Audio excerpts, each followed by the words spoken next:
to Johannesburg in 1941.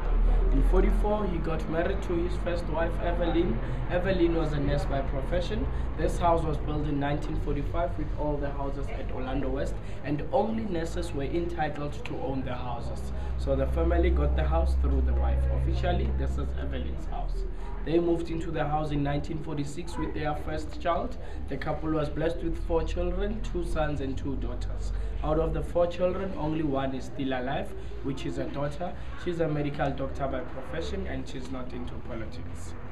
In 1956, Mr. Mandela and the first wife separated and divorced because of their differences. She was a Jehovah's Witnesses member. She was focusing on church activities while Mr. Mandela was on politics. So their differences ended up to a separation.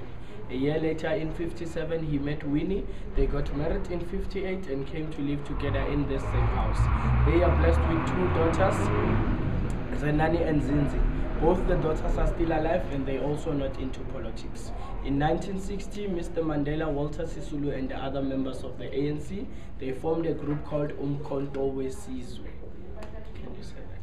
Umkhonto weSizwe. Yeah, it means spear of the nation. Umkhonto, it's a spear. It was a military group which was formed to fight against the government and to turn South Africa into a communist country.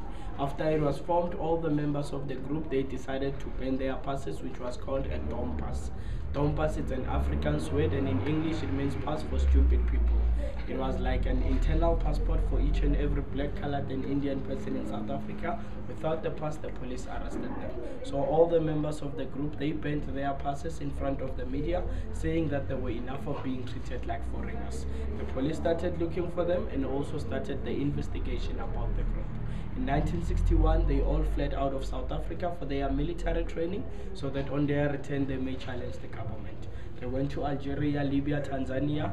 He returned the following year while the others continued with the intention of visiting the daughters, but he was arrested in Pietermaritzburg and he was sentenced to 3 years of imprisonment for burning his pass and also flying out of the country illegally. While he was still in prison in 63, the government found all the proof they needed against the group, as in how many members does it have and what is their plan. It was called the Rivonia Treason Trial. Mr. Mandela was released and re-arrested with all the members of the group, and they were all sentenced to life imprisonment for treason in 1964. That is when they were sent to Robben Island. In 1990, after 27 years of imprisonment, they were released. 2 days after their release, he came back to the house. But now he was famous. There were crowds in the media outside every day. So for his own privacy, he was sent to a hotel in Sandton after 11 days. Meaning he lived in this house 15 years before his arrest and 11 days after his release. In 94, he was elected as the first black president of South Africa, and he was the president from 94 till 99. This year he's turning 93 years old. Okay. So, any questions? Not yet. Okay, let's start, please.